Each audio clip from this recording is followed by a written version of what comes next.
তুমি তো শুধু আদেশ দাও আর বকাবকি করো। এই অত্যাচারের চেয়ে জঙ্গলে গিয়ে থাকাও ভালো।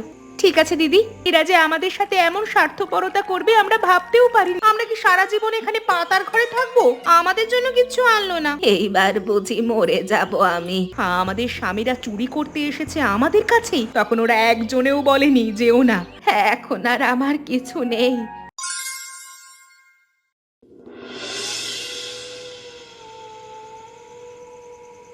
মা, রাতের ভাত কি এখন দেবে? সারাদিন ধান খেতে কাজ করে ফিরলাম, পেটে আমার কিচ্ছু নেই। পদ্মা তো হাঁটতে গিয়ে টলছিল খিদে। তোদের জন্য আলাদা করে ভাত রাঁধার সময় আছে আমার? ছেলেরা খেয়েছে, বাকি যা আছে তা দিয়ে কাল সকালে খাবি। সারাদিন আমি তো দেখলাম তোরা বারান্দায় বসে গল্প করছিলি। মা, সেটা জল খেতে এসেছিলাম। আমরা 5 জন সকাল থেকে হাড় ভাঙা খাটি, তারপরও একবেলা ভাত জোটে না ঠিক করে। তোমার ছেলেরা সারাদিন চায়ের দোকানে বসে থাকে, তারা পেট ভরে খায়। এটা কেমন ব্যবহার মা? ছেলেদের কথা তুলবি না একদম। তারা এ বাড়ির মালিক, তোরা এসেছিস ওদের সেবা করতে। কাল সকালে আগে খেতে যাবি, তারপর খাবার পাবি। মা, আমরা তো তোমার ঘরেরই মানুষ, পরের লোক তো নই। মালতীর গতকাল থেকে জ্বর, তাকেও সকালে খেতে পাঠিয়েছো। ওর শরীরটা তো একটু দেখো। জ্বর হলে কাজ বন্ধ হয়ে যাবে নাকি? তোদের এত আদুরে শরীর হলে বাপের বাড়ি যা। এখানে কাজ করে খেতে হবে, বসে বসে খাওয়ার জায়গা না এটা। মা, তুমি তো নিজেই বসেই থাকো সারাদিন। রান্না মালতী করে, তুমি করোটা কি? তুমি তো শুধু আদেশ দাও আর বকাবকি করো। কি বললি? শোন, নিয়ম আমি বানাবো, তোরা সব পালন করবি। এত কথা বললে কাল থেকে দুপুরের ভাতটাও বন্ধ করে দেব। এখন যা, ঘুমো গিয়ে, সকালে অনেক কাজ আছে। আর শোন, পদ্মাকে বলবি কাল ভোরে উঠে গোয়াল ঘর পরিষ্কার করতে।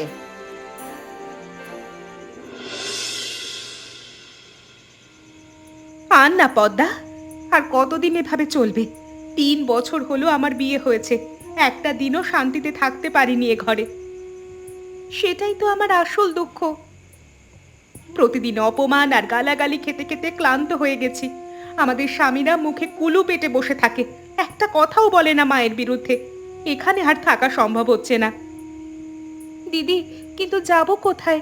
আমার বাবা মারা গেছেন গত বছর, মা একা থাকেন, তার নিজেরই চলে না। আমি যদি ফিরে যাই লোকে কি বলবে? লোকে কি বলবে সেটা ভেবে ভেবে আমরা মরবো। আজ রাতে খাবার দেয়নি, পরশু বলবে ঘরে ঢুকতে দেবে না। এমনিতেও আমরা ঘরে থেকে পথের ভিখিরির মতো আছি। পদ্মা, পদ্মা, আমি একটা সিদ্ধান্ত নিয়ে ফেলেছি। কি সিদ্ধান্ত দিদি? আমি আর এ ঘরে আর থাকবো না। তুই যদি আমার সাথে থাকিস, আমরা দুজনে মিলে কিছু একটা করব। কিন্তু দিদি, শুধু দুজনে কোথায় যাব? বাইরের জগৎ তো আমরা চিনিই না। আমি তো এই বাড়ি আর চাষের জমি ছাড়া আর কিছু দেখিনি জীবনে। বাইরে গেলে থাকবো কোথায়, খাবো কি? চিনতে হবে। এই অত্যাচারের চেয়ে জঙ্গলে গিয়ে থাকাও ভালো। চল, সুধা দিদি, মালতী, ঝুমা সবাইকে বলি, 5 জনে মিলে গেলে কিছু না কিছু হবেই। সুধা দিদি রাজি হবে? ওর তো সবকিছু সহ্য করার অভ্যাস হয়ে গেছে, 10 বছর ধরে সহ্য করে আসছে। এখন হঠাৎ বেরিয়ে যেতে বললে কি যাবে? সুধা দিদিও ভেতরে ভেতরে ভয়ানক কষ্ট পাচ্ছে, আমি জানি। আজ রাতে শাশুড়ি যা বলেছে সেটা শুনে ও আর পারছে না। চল না, এখনই বলি, আর দেরি করা যাবে না। ঠিক আছে দিদি, আমি তোমার সাথে আছি, যা হবে একসাথে হবে, চলো। রিনা দিদি, জল ঢুকে গেছে উঠানে, গোয়াল ঘর ডুবে যাচ্ছে। আমার মুরগিগুলো কোথায় গেল সব? এত রাতে এত জল কোথা থেকে এলো? সকালেও তো কিছু ছিল না, এত তাড়াতাড়ি কিভাবে জল উঠলো? নদীর বাঁধ ভেঙেছে শুনলাম, পাশের বাড়ির হারুন চাচা চিৎকার করে বলে গেল এইমাত্র। হ্যাঁ, এখন ভাবার সময় নেই পদ্মা। সুধা দিদি আর মালতীকে ডাক, সঙ্গে ঝুমাকেও। এখনই বেরোতে হবে। কিন্তু যাবে কোথায়? পূর্ব দিকে টিলা আছে, ওদিকে জল যায়নি এখনো। জঙ্গলের দিকে উঁচু জায়গাটা, সেদিকে যেতে হবে। আর শাশুড়ি মা আর আমাদের স্বামীরা, তারা কোথায়?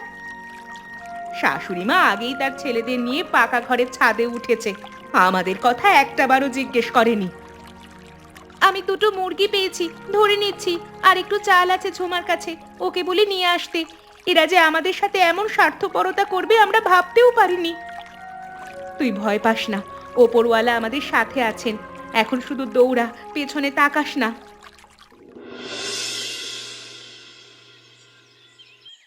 মালতী, এই বাঁশটা ধর। ওদিকে দুটো গাছের ফাঁকে বেঁধে দিলে ছাউনি দেওয়া যাবে।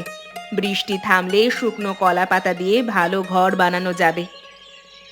কিন্তু এটা যে জঙ্গল সুধা দিদি, বাঘ আছে, সাপ আছে, এইভাবে কতদিন চলবে? আমরা কি সারা জীবন এখানে পাতার ঘরে থাকবো? মালতী, আমাদের সংসারে কি তুই ভালো ছিলি? সেখানে সম্মান ছিল না। এখানে নিজেদের হাতেই নিজেদের জীবন গড়তে পারবো। রিনা তো বলছিল ওপারে ছোট একটা বাজার আছে, সেখানে গেলে কাজ পাওয়া যেতে পারে। আমরা কি কাজ করব? সারা জীবন তো শাশুড়ির ঘরে রান্না বান্না করেছি আর মার খেয়েছি। বাইরে কে আমাদের কাজ দেবে? কে রাখবে আমাদের? তুই রান্না করিস চমৎকার, সেটা তো আমরা সবাই জানি। আমরা সবাই মিলে কিছু না কিছু করব। ঠিক আছে, তুমি যা বলবে তাই হবে। পদ্মা, তোর দুটো মুরগি থেকে এখন 8টা হয়ে গেছে। ডিম পাড়ছে প্রতিদিন। গতকাল বাজারে 12টা ডিম বিক্রি করলাম, 40 টাকা পেয়েছি। জীবনে প্রথম নিজের হাতে টাকা কামালাম। বাহ দিদি, তাহলে অর্ধেক টাকা দিয়ে চাল কেনো আর বাকিটা রেখে দাও। ঠিক বলেছিস। ঝুমা দিদি ভালো আচার বানাতে পারে, ওর আচারগুলোও আমার একসাথে বিক্রি করতে পারি। সত্যি দিদি? তাহলে তো আমরা অনেক কিছুই পারবো। আমি তো ভেবেছিলাম আমরা এখানে না খেয়ে জঙ্গলে পচে মরবো, কিন্তু দেখো একটু একটু করে রাস্তা বেরোচ্ছে। এভাবেই আমরা হেরে যাব না, নতুন করে শুরু করব নিজেদের জীবন। দেখেছো শুধু দিদি পদ্মার কাণ্ড? আজ বাজার থেকে ফেরার সময় নিজের জন্য একটা নতুন শাড়ি কিনে এনেছে, আমাদের জন্য কিচ্ছু আনলো না। কি বলছিস কি তুই? ঠিক বলছি আমি। আমি এই একটা শাড়ি পরে আছি 15 দিন ধরে, ছিঁড়ে গেছে 2 জায়গায়। ও নিজে নিজে বড় লোক হচ্ছে, আমরা একই ছেঁড়া কাপড় পরে কাটাবো? মালতী, পদ্মা তো তার নিজের খাটুনির টাকায় কিনেছে। সারাদিন রোদে পুড়ে মুরগি চাষ করে ডিম বিক্রি করে বাজারে। আমরাও তো আচারও বিক্রি করে কামাচ্ছি। তুমি বোঝো না দিদি, আজ শাড়ি কিনেছে, কাল বলবে আলাদা ঘর বানাবে, পরশু বলবে আমাদের সাথে আর থাকবে না। ও একাই সব গিলে খাবে। তখন আমরা কি করব? ওর সেবা করব দাসী হয়ে? তুই এভাবে ভাবিস না মালতী। আমরা 5 জন একসাথে বলেই বেঁচে আছি, আলাদা হলে সবাই ভেঙে পড়ব। তুমি বুঝতে পারছো না। আমি দেখছি পদ্মার ব্যবসা কেমন ফুলে ফেঁপে উঠছে, আর আমরা রান্না করে পচে মরছি। একটা কিছু করতে হবে, পদ্মাকে বুঝিয়ে দিতে হবে যে আমরা সবাই পারি। তুই কি করতে চাস পরিষ্কার করে বলতো? আমি চাই সব টাকা একসাথে সমান ভাগ হোক, আলাদা আলাদা চলবে না। এটা তো ভালো কথা বলেছিস, কিন্তু রাগের মাথায় কিছু করিস না মালতী। আমরা পরে আলোচনা করব। রিনা দিদি, এই বুড়িমাকে নদীতে ভেসে ভেসে আসতে দেখলাম। আমি দৌড়ে জলে নেমে টেনে তুললাম কোনো রকমে। জ্ঞান ছিল না, অনেক কষ্টে জ্ঞান ফিরিয়েছি। এখন শরীরে কোনো জোর নেই। বুড়িমা, তুমি কে? কোথা থেকে এসেছো? আমাদের নিজেদেরই তো ঠিক মতো খাবার জোটে না, এখন তোমার বোঝা কিভাবে বইব? দিদি, একটা মানুষ মরে যাচ্ছিল আমার চোখের সামনে, আমি কি ফেলে রেখে আসতাম? আমাদের ওনার দুঃখটা বোঝা উচিত। তুই বেশি ভাবিস। ঠিক আছে, রেখে দে কিছুদিন, সুস্থ হলে ব্যবস্থা করা যাবে। দেখা যাক কোথাকার কে কি হয়েছে। তবে মালতীকে বলিস না এখন, ও জানলে আরো ঝামেলা হবে। দিদি, বুড়িমা একটু আগে কাঁদতে কাঁদতে বলল ও নাত বউরা ওকে ফেলে দিয়েছে বন্যার সময়। ঠিক আছে, বাঁচিয়েছিস ভালো, ওকে খাওয়াও আগে, বাকিটা পরে দেখা যাবে। মা পদ্মা, তুমি আমাকে বাঁচিয়েছো। নদীতে ভাসতে ভাসতে ভেবেছিলাম এইবার বুঝি মরে যাব আমি, আর উঠবো না। তুমি না থাকলে আজ আমি জলে তলিয়ে যেতাম। এটা তো আমার কর্তব্য ছিল। কিন্তু এই ঋণ আমার কোনো দিন শোধ হবে না। তবে একটা কথা বলি, বুড়ো মানুষের কথা শুনবে তুমি? বলো বুড়িমা, তোমার বয়স হয়েছে, তোমার অনেক অভিজ্ঞতা, এবং তুমি যা বলবে আমরা শুনবো। আমি তোমাদের দেখছি কয়েকদিন ধরে তোমরা 5 জন মেয়ে একা একা লড়াই করছো, সেটা বড় কথা নয়, কিন্তু তোমাদের মধ্যে এখন আর মিল নেই। প্রত্যেকের সাথে ঝামেলা করছো শুধু। মা, তুমি ঠিকই বলেছ। মালতী দিদি আজকাল আমার সাথে কথাই বলে না। আমি ভাত দিতে গেলে মুখ ঘুরিয়ে নেয়। আমি তো কিছু করিনি। আমার মুরগিগুলো একটু বেশি ডিম দিচ্ছে, সেটা কি আর আমার দোষ? আমি তো চুরি করছি না, নিজে পরিশ্রম করে কামাচ্ছি। দোষ তোমার না মা, কিন্তু বুদ্ধি তোমাকেই করতে হবে। একসাথে না থাকলে তোমরা কেউই টিকতে পারবে না। এই জঙ্গলে এমনিতেও আমাদের অনেক কষ্ট। জঙ্গলে চোর ডাকাত আছে, জন্তু জানোয়ার আছে। তোমরা এইভাবে নিজেদের মধ্যে ঝামেলা করতে থাকলে সবাই যে ভেঙে পড়বে। তাই সবাইকে সমান ভাগ দাও মা।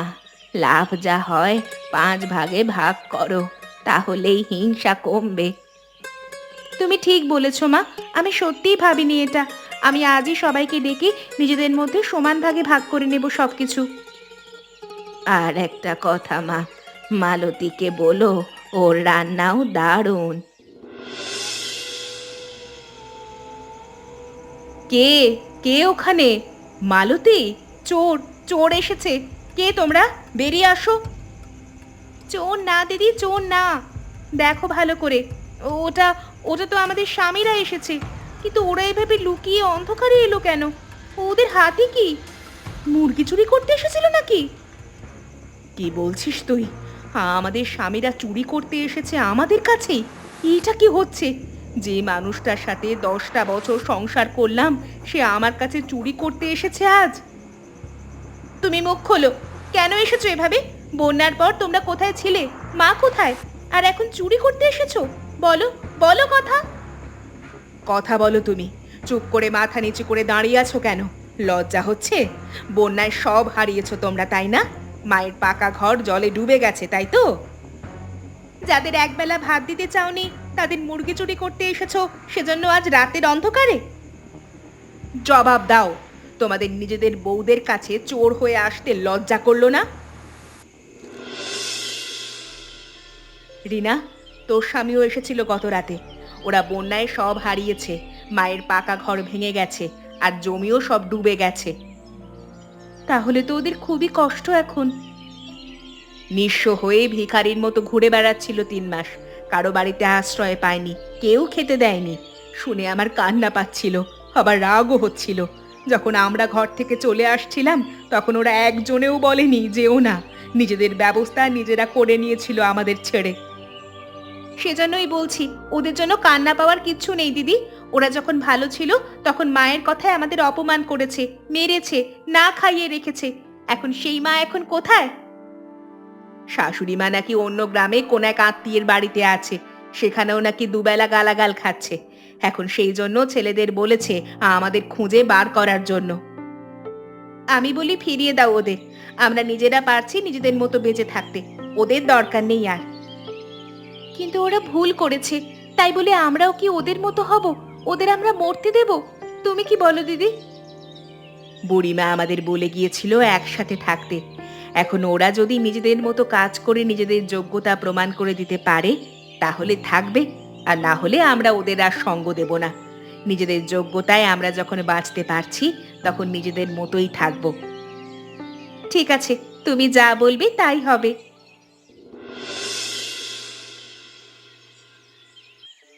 মালতী দিদি, আজ তোমার চিকেন কারি খেয়ে বাজারে রহিম ভাই বলেছে প্রতিদিন 50 প্লেট চাই ওনার, নিজের গ্রামের লোকেদের খাওয়ানোর জন্য। বললো এই স্বাদ শহরেও পাওয়া যায় না। সত্যি বলছিস? 50 প্লেট নেবে একেবারে? আমি তো ভেবেছিলাম আমার রান্না বোধহয় কেউ খাবেই না। তুমি কি বলছো গো দিদি? সারা জীবন শাশুড়ির ঘরে রান্না করেছি, কেউ তো একটা ভালো কথা বলেনি। আর এখন লোকে 50 প্লেট চাইছে। সত্যি বলছি, বড় গর্ব হচ্ছে আজ। দিদি, আমি তোমায় একটা কথা বলতে চাই। অনেকদিন ধরে বলবো বলবো করছি, বলা আর হয়ে ওঠেনি। কি কথা বল। আমি জানি তুমি আমার উপর রাগ করেছিলে, মনে করতে আমি একাই বড়লোক হচ্ছি। কিন্তু দিদি, তোমার রান্না ছাড়া আমরা বেঁচে থাকতে পারতাম না। এখানে যখন আমরা না খেয়ে থাকছিলাম তখন তুমিই একমাত্র আমাদের রান্না করে খাইয়েছিলে। পদ্মা, আমিও তো ভুল করেছিলাম, হিংসায় অন্ধ হয়ে গিয়েছিলাম। তো শাড়ি কেনা দেখে আমার মাথা গরম হয়ে গিয়েছিল। আমাকেও তুই নিজের দিদির মতো ক্ষমা ঘেন্না করে দিস বোন। দিদি আমি জানতাম, কিন্তু বলিনি কাউকে। তুমি আমার দিদি, আমরা এখন থেকে মিলেমিশে থাকবো। পুরনো কথা ভুলে এই হোটেল চালাবো আমরা। রিনা, দেখ কে এসেছে। ওই যে, চিনতে পারছিস? আরে, আমাদের শাশুড়ি মা! কিন্তু এরকম ভিখিরির মতো অবস্থা কেন? কোথায় গেল সেই দাপট, সেই অহংকার? আমি তো চিনতেই পারছিলাম না প্রথমে। তোমরা চলে আসার পর ছেলেদের নিয়ে যেভাবে আমি স্বার্থপরতা করেছিলাম তার ফল আমি পেয়েছি। আমরা ভেসে গিয়েছিলাম, তারপর আমার ছেলেরা সুযোগ বুঝে আমাকে ছেড়ে চলে গেছে। যে আত্মীয়ের বাড়িতে আমি ছিলাম তারাও তাড়িয়ে দিয়েছে। এখন আর আমার কিছু নেই, ভিখারির অবস্থায় আছি আমি। দেখো, তোমাকে রাখার সামর্থ্য আমাদেরও নেই। যাও, তোমার ছেলেদের কাছে যাও। তোমার ছেলেরা রাতের বেলায় চুরি করছে, লজ্জা করে না? কি শিক্ষা দিয়েছিলে ছেলেদের? চুপ করো সুধা দিদি। প্রত্যেক মানুষের শুধরানোর একটা সুযোগ দেওয়া উচিত। আপনি আসুন, আমরা আপনাকে রাখবো। কি বলছিস কি তুই? হ্যাঁ, ঠিকই বলছি, কিন্তু শর্ত আছে। এবার কাজ করে খেতে হবে। রানী সেজে বসে থাকার দিন শেষ তোমার। আমরা যেভাবে এই জঙ্গলের মধ্যে জীবন কাটাই, তোমাকেও সেইভাবেই জীবন কাটাতে হবে। এখন খাওয়া দাওয়া করে নিয়ে বিশ্রাম করো।